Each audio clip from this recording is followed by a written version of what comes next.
ಪೂಜ್ಯಾಯ ರಾಘವೇಂದ್ರಾಯ ಸತ್ಯಧರ್ಮರತಾಯ ಚ ಭಜತಾಂ ಕಲ್ಪವೃಕ್ಷಾಯ ನಮತಾಂ ಕಾಮಧೇನವೇ.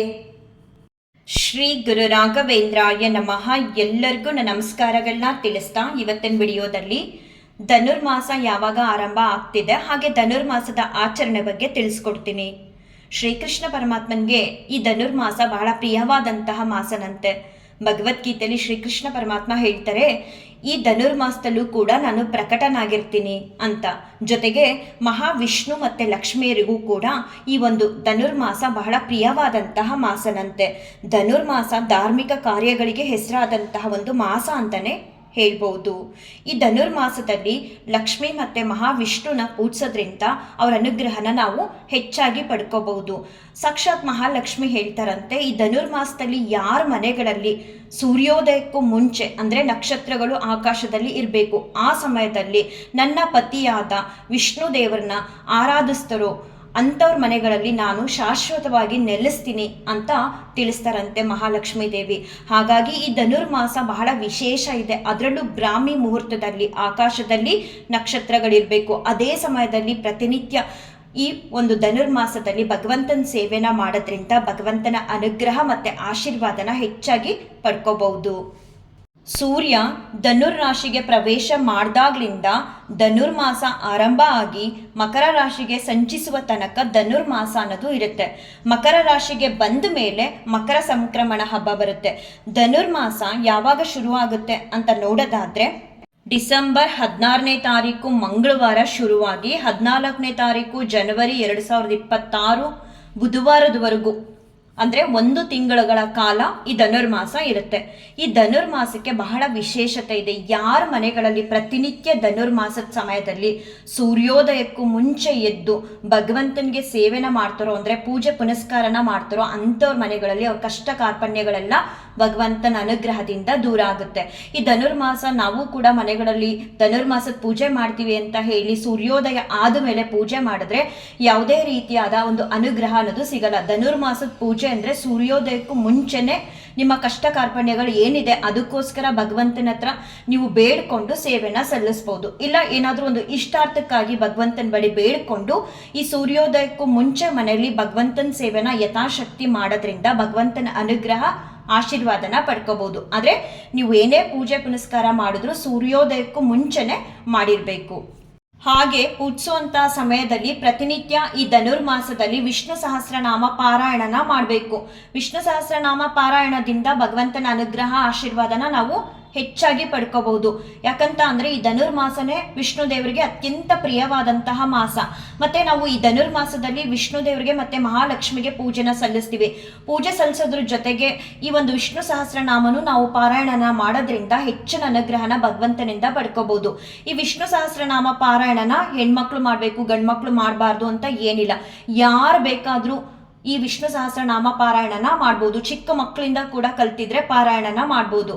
ಪೂರ್ತಿ ವಿಷ್ಣು ಸಹಸ್ರನಾಮ ನಮಗೆ ಹೇಳೋದಕ್ಕೆ ಬರಲ್ಲ, ನಮಗೆ ಗೊತ್ತಿಲ್ಲ ಅನ್ನೋರು ಫೋನಲ್ಲಿ ಹಾಕಿ ಕೇಳಿಸ್ಕೋಬಹುದು.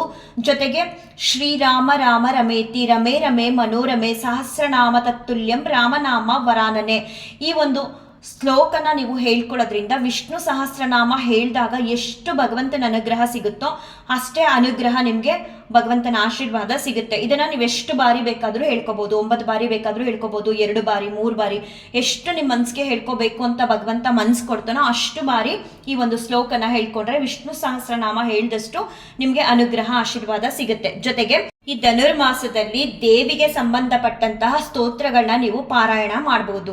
ಹಾಗೆ ಶಿವ ಪುರಾಣಗಳನ್ನು ಕೂಡ ನೀವು ಓದ್ಬಹುದು. ಶಿವಂಗೆ ಸಂಬಂಧಪಟ್ಟಂತಹ ಸ್ತೋತ್ರಗಳ ಪಾರಾಯಣ ಕೂಡ ನೀವು ಮಾಡಬಹುದು. ಇದರಿಂದ ಭಗವಂತನ ಅನುಗ್ರಹ ಮತ್ತೆ ಆಶೀರ್ವಾದ ಹೆಚ್ಚಾಗಿ ಸಿಗುತ್ತೆ. ಹಾಗೆ ಈ ಧನುರ್ಮಾಸ ಪೂರ್ತಿ ನಾವು ಚಳಿ ಇರುತ್ತೆ, ಎದ್ದು ಪ್ರತಿನಿತ್ಯ ಮಾಡೋದಕ್ಕಾಗಲ್ಲ ಅಂತ ಅನ್ನೋರು ಧನುರ್ಮಾಸದಲ್ಲಿ ಒಂದೇ ಒಂದು ದಿನ ಆದರೂ ಈ ರೀತಿಯಾಗಿ ಬ್ರಾಹ್ಮಿ ಮುಹೂರ್ತದಲ್ಲಿ ಎದ್ದು ಸೂರ್ಯೋದಯಕ್ಕೂ ಮುಂಚೆ ಭಗವಂತನ ಸೇವೆನ ಮಾಡೋದ್ರಿಂದ ನೀವು 1000 ವರ್ಷ ಏನಾದರೂ ಭಗವಂತನ ಸೇವೆ ಮಾಡಿದ್ರೆ ಎಷ್ಟು ಫಲ ಸಿಗುತ್ತೋ ಅಷ್ಟು ಫಲ ನೀವು ಧನುರ್ಮಾಸದಲ್ಲಿ ಒಂದೇ ಒಂದು ದಿನ ಆದರೂ ಭಗವಂತನಿಗೆ ಸೇವೆನ ಬ್ರಾಹ್ಮಿ ಮುಹೂರ್ತದಲ್ಲಿ ಮಾಡೋದ್ರಿಂದ ಪಡ್ಕೋಬಹುದು. ಯಾರಿಗೆಲ್ಲ ಸಾಧ್ಯ ಆಗುತ್ತೋ ಧನುರ್ಮಾಸದ ಪೂಜೆನ ಮಾಡೋದಕ್ಕೆ ಅಂಥವರೆಲ್ಲರೂ ಕೂಡ ಶ್ರದ್ಧಾ ಭಕ್ತಿ ನಿಷ್ಠೆಯಿಂದ ಧನುರ್ಮಾಸದ ಪೂಜೆನ ಮಾಡಿ ಭಗವಂತನ ಅನುಗ್ರಹ ಆಶೀರ್ವಾದನ ಪಡ್ಕೊಳ್ಳಿ. ತಿಂಗಳು ಪೂರ್ತಿ ಮಾಡೋಕ್ಕಾಗಲ್ಲ ಅನ್ನೋರು 11 ದಿನನಾದರೂ ಮಾಡಿ, ಇಲ್ಲ ನಿಮ್ಮ ಮನಸ್ಸಿಗೆ ಎಷ್ಟು ಶಕ್ತಿ ಇದೆಯೋ, ಎಷ್ಟು ದಿವಸ ಮಾಡಬೇಕು ಅಂತ ಅನಿಸುತ್ತೋ ಅಷ್ಟು ದಿನಗಳು ಧನುರ್ಮಾಸದ ಪೂಜೆನ ಮಾಡಿ. ಕೆಲವರು ಧನುರ್ಮಾಸದ ಪೂಜೆ ಅಂತ ಅಂದರೆ ಎದ್ದ ತಕ್ಷಣ ಸ್ನಾನ ಮಾಡಿ ಎಲ್ಲ ಮಾಡಿಕೊಂಡು ಅಶ್ವತ್ಥ ವೃಕ್ಷನ ಸುತ್ತೋದಕ್ಕೆ ಹೋಗ್ತಾರೆ. ಆ ರೀತಿ ಮಾಡಬಾರ್ದು. ಮೊದಲು ಮನೇಲಿ ಭಗವಂತನ ಸೇವೆನ ಮಾಡಿ ನಂತರ ಅಶ್ವತ್ಥ ಕಟ್ಟೆಗೆ ಹೋಗಿ ಅಶ್ವತ್ಥ ವೃಕ್ಷನ ನೀವು ಸುತ್ತಬಹುದು. 9 ಸುತ್ತು ಇಲ್ಲ 11 ಸುತ್ತು, ನಿಮ್ಮ ಮನಸ್ಸಿಗೆ ಎಷ್ಟು ಸುತ್ತು ಸುತ್ತಬೇಕು ಅಂತ ಅನ್ಸುತ್ತೋ ಅಷ್ಟು ಸುತ್ತು ಅಶ್ವತ್ಥ ವೃಕ್ಷನ ನೀವು ಸುತ್ತಬಹುದು. ಈ ಅಶ್ವತ್ಥ ವೃಕ್ಷನೂ ಅಷ್ಟೇ ಬ್ರಾಹ್ಮಿ ಮುಹೂರ್ತದ ಸಮಯದಲ್ಲೇ ಹೋಗಿ ಸುತ್ತ ಬರಬೇಕು. ಅಂದ್ರೆ ಸೂರ್ಯೋದಯಕ್ಕೂ ಮುಂಚೆ ಆಕಾಶದಲ್ಲಿ ನಕ್ಷತ್ರಗಳಿರುತ್ತಲ್ಲ ಆ ಸಮಯದಲ್ಲೇ ಹೋಗಿ ನೀವು ಅಶ್ವತ್ಥ ಕಟ್ಟೆನ ಪ್ರದಕ್ಷಿಣೆ ನಮಸ್ಕಾರನ ಮಾಡಿ ಸುತ್ತ ಬರೋದ್ರಿಂದ ಹೆಚ್ಚಿನ ಅನುಗ್ರಹನ ಪಡ್ಕೋಬಹುದು. ನೀವೇನಾದ್ರೂ ಸೂರ್ಯೋದಯ ಆದಮೇಲೆ ಹೋಗಿ ಅಶ್ವತ್ಥ ಕಟ್ಟೆನ ಅಂದ್ರೆ ಅಶ್ವತ್ಥ ವೃಕ್ಷಕ್ಕೆ ಪ್ರದಕ್ಷಿಣೆ ನಮಸ್ಕಾರನ ಮಾಡೋದ್ರಿಂದ ಅಷ್ಟು ಅನುಗ್ರಹ ಆಶೀರ್ವಾದ ಸಿಗಲ್ಲ. ಯಾಕಂದ್ರೆ ಈ ಧನುರ್ಮಾಸದ ವಿಶೇಷತೆನೇ ಬ್ರಾಹ್ಮಿ ಮುಹೂರ್ತದ ಸಮಯದಲ್ಲಿ ನಾವು ಭಗವಂತನ ಸೇವೆನ ಮಾಡಬೇಕು ಅಂತ. ಹಾಗಾಗಿ ಈ ಬ್ರಾಹ್ಮಿ ಮುಹೂರ್ತದ ಸಮಯದಲ್ಲಿ ಮನೇಲೂ ಕೂಡ ಭಗವಂತನ ಸೇವೆನ ಮಾಡಿ ದೇವಸ್ಥಾನಗಳಿಗೆ ಹೋಗಿ ಅಲ್ಲೂ ಕೂಡ ಅಶ್ವತ್ಥ ವೃಕ್ಷ ಪ್ರದಕ್ಷಿಣೆನ ಮಾಡಿ ಬರಬೇಕು. ಈ ಅಶ್ವತ್ಥ ವೃಕ್ಷಕ್ಕೆ ಯಾಕಷ್ಟು ಮಹತ್ವ ಇದೆ ಅಂತ ಅಂದ್ರೆ ಈ ಅಶ್ವತ್ಥ ವೃಕ್ಷದಲ್ಲಿ ಸಾಕ್ಷಾತ್ ಬ್ರಹ್ಮ ವಿಷ್ಣು ಮಹೇಶ್ವರ ದೇವರು ನೆಲೆಸಿರ್ತಾರೆ. ಆ ಕಾರಣಕ್ಕೆ ಧನುರ್ಮಾಸದಲ್ಲಿ ಈ ಬ್ರಾಹ್ಮಿ ಮುಹೂರ್ತದ ಸಮಯದಲ್ಲಿ ಮನೇಲಿ ಕೂಡ ಭಗವಂತನ ಸೇವೆನ ಮಾಡಿ ಅಶ್ವತ್ಥ ವೃಕ್ಷಕ್ಕೂ ಹೋಗಿ ಪ್ರದಕ್ಷಿಣೆ ನಮಸ್ಕಾರನ ಮಾಡ್ತಾರೆ. ಕೆಲವರು ಅಶ್ವತ್ಥ ವೃಕ್ಷಕ್ಕೆ ಹೋಗಿ ಅಲ್ಲೂ ಕೂಡ ಪೂಜೆನ ಮಾಡ್ತಾರೆ. ಸಾಧ್ಯ ಆದ್ರೆ ನೀವು ಕೂಡ ಮಾಡ್ಬೋದು. 2 ದೀಪಗಳನ್ನ ತಗೊಂಡೋಗಿ, ಇಲ್ಲ ಮನೇಲಿ ಮಾತ್ರ ಪೂಜೆ ಮಾಡಿರ್ತೀವಿ, ನಾವು ಅಶ್ವತ್ಥ ವೃಕ್ಷನ ಮಾತ್ರ ಸುತ್ತ ಬರ್ತೀವಿ ಪ್ರದಕ್ಷಿಣೆ ನಮಸ್ಕಾರನ ಮಾಡಿ ಅಂದ್ರೆ ಹಾಗೆ ಕೂಡ ನೀವು ಮಾಡ್ಬೋದು.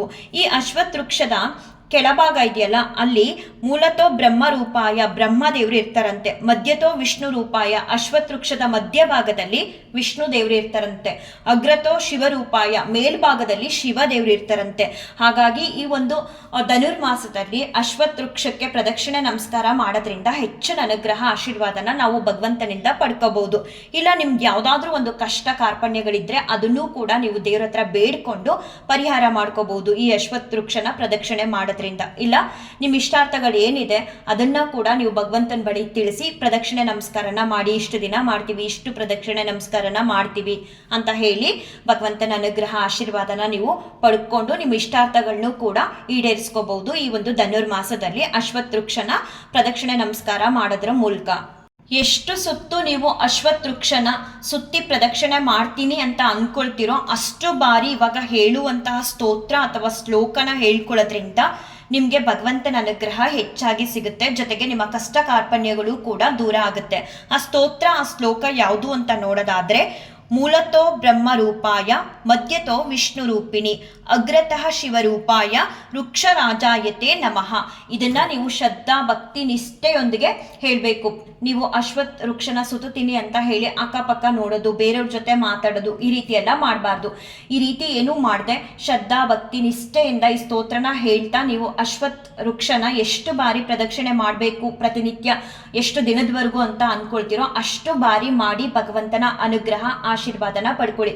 ಪ್ರತಿಯೊಂದು ಮಾಸಗಳಿಗೂ ಬಹಳ ವಿಶೇಷತೆ ಇದೆ. ಎಲ್ಲಾ ಮಾಸಗಳು ಅಷ್ಟೇ ನಮ್ಮ ಕಷ್ಟ ಕಾರ್ಪಣ್ಯಗಳನ್ನ ದೂರ ಮಾಡ್ಕೊಳ್ಳೋದಕ್ಕೆ ಭಗವಂತನ ಒಂದು ಸೇವೆಗಾಗಿ ಅಂತ ಬರುತ್ತೆ. ನಾವು ಅದನ್ನ ಉಪಯೋಗ ಮಾಡ್ಕೋಬೇಕು. ಎಷ್ಟು ಶ್ರಮ ಪಟ್ಟು ಎಷ್ಟು ಶ್ರದ್ಧಾ ಭಕ್ತಿ ನಿಷ್ಠೆಯಿಂದ ಭಗವಂತನ ಸೇವೆ ಮಾಡ್ತೀವೋ ಅಷ್ಟು ಅನುಗ್ರಹ ಆಶೀರ್ವಾದನ ಭಗವಂತನಿಂದ ಪಡ್ಕೋಬಹುದು. ಹಾಗೆ ಯಾರಿಗಾದ್ರೂ ಮನಸ್ಸಲ್ಲಿ ಪ್ರತಿನಿತ್ಯ ಧನುರ್ಮಾಸದ ಪೂಜೆನ ಮಾಡ್ಬೇಕಂದ್ರೆ ತಲೆಗೆ ಸ್ನಾನ ಮಾಡಿಯೇ ಮಾಡ್ಬೇಕಾ ಅಂತ ಅನ್ಕೊಳ್ತಿದ್ರೆ ಅಂಥವ್ರಿಗಾಗಿ ತಿಳಿಸ್ತಿರೋದು ಬೇಡ. ಧನುರ್ಮಾಸದ ಮೊದಲನೇ ದಿನ ನೀವು ಪೂಜೆ ಶುರು ಮಾಡುವಂತಹ ದಿನ ತಲೆಗೆ ಸ್ನಾನ ಮಾಡಿದ್ರೆ ಸಾಕು, ಪ್ರತಿನಿತ್ಯ ಮಾಡೋದು ಬೇಡ. ಮತ್ತೆ ಧನುರ್ಮಾಸದ ಪೂಜೆನ ಎಂಡ್ ಮಾಡುವಂತಹ ದಿನ ನಿಮ್ಮ ಮನಸ್ಸಲ್ಲಿ ಎಷ್ಟು ದಿನ ಮಾಡಬೇಕು ಅಂತ ಅನ್ಕೊಳ್ತೀರಾ ಅಷ್ಟು ದಿನ ಮಾಡಿ. ಇಲ್ಲ 1 ತಿಂಗಳು ಪೂರ್ತಿ ಮಾಡ್ತೀನಿ ಅಂತ ಅನ್ಕೊಳ್ಳೋರು ಕೂಡ ಕೊನೆ ದಿನ ಮತ್ತೆ ತಲೆಗೆ ಸ್ನಾನನ ಮಾಡಿ ಆವತ್ತಿನ ದಿನ ಭಗವಂತನ ಸೇವೆನ ಮಾಡಿದ್ರೆ ಸಾಕು. ಪ್ರತಿನಿತ್ಯ ತಲೆಗೆ ಸ್ನಾನ ಮಾಡೋದು ಬೇಡ. ಮತ್ತೆ ಪ್ರತಿನಿತ್ಯ ಮನೇಲಿ ಧನುರ್ಮಾಸದ ಪೂಜೆನ ಮಾಡ್ತೀರಾ, ಏನಾದರೂ ಒಂದು ನೈವೇದ್ಯನ ಮಾಡಬೇಕು. ಸಿಹಿ ಪೊಂಗಲ್ಲು, ಖಾರ ಪೊಂಗಲ್ಲು, ಇಲ್ಲ ಏನೂ ಮಾಡೋಕ್ಕಾಗಲ್ಲ ಬೆಳಗ್ಗೆನೆ ಅದನ್ನೆಲ್ಲ ಪ್ರತಿನಿತ್ಯ ಅಂದರೆ ಒಂದು ಸ್ವಲ್ಪ ಹಾಲು, ಸಕ್ಕರೆ, ಬಾಳೆಹಣ್ಣು, ಕಲ್ಸಕ್ಕರೆ ಇದನ್ನಾದರೂ ಇಟ್ಟು ನೀವು ಭಗವಂತನಿಗೆ ನೈವೇದ್ಯ ಮಾಡ್ಬೋದು. ಭಗವಂತನ ಅನುಗ್ರಹ ಆಶೀರ್ವಾದ ನಿಮ್ಮೆಲ್ಲರ ಮೇಲೂ ಇರಲಿ ಅಂತ ನಾನು ಬೇಡ್ಕೊಳ್ತಾ ರಾಯರ ಹತ್ರ ಈ ಒಂದು ವಿಡಿಯೋನ ಎಂಡ್ ಮಾಡ್ತೀನಿ. ಶ್ರೀ ಕೃಷ್ಣಾರ್ಪಣಮಸ್ತು, ಶ್ರೀ ಕೃಷ್ಣಾರ್ಪಣಮಸ್ತು, ಶ್ರೀ ಕೃಷ್ಣಾರ್ಪಣಮಸ್ತು.